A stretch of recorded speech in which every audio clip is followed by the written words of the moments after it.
যাও বাবা, চলে যাও। যার কপালে সেজদা নাই, একটা সেজদা যে দিল না, ও তো আল্লাহর দুশ্মন। ওর ভালোবাসা দিয়ে আমি করবো কি? আমার লগে ছবি উঠাইবা, আমি আসি, ছবি উঠাও, ছবি উঠাইয়া ফেসবুকে দাও। কোন বিবেকবান মানুষ বলবে, হে যুবক, হয় তুমি হুজুরের মতো না হুজুর তোমার মতো, বলো।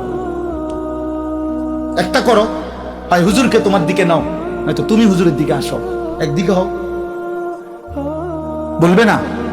কথা বলে না, বলবে না? বলো না বাপ।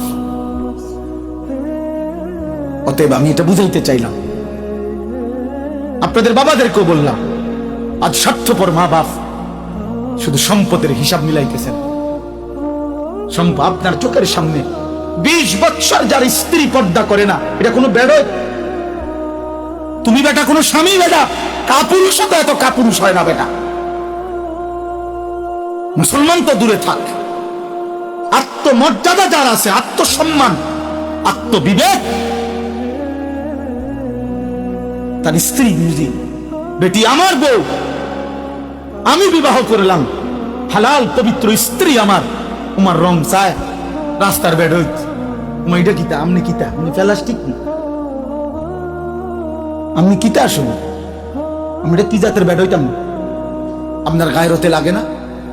আপনার প্রেস্টিজে লাগে না? আত্মসম্মানে লাগে না? আত্মসম্মান মানুষের শ্রেষ্ঠ নিয়ামত, গায়রক। এটাকে অহংকার বলে না, এটাকে বলে আত্মসম্মান। অর্থাৎ আমার ধর্মের একটা ইজ্জত আছে, আমি এক রবের গোলাম, আমি এক নবী মুহাম্মদ সাল্লাল্লাহু আলাইহি সাল্লামের উম্মত।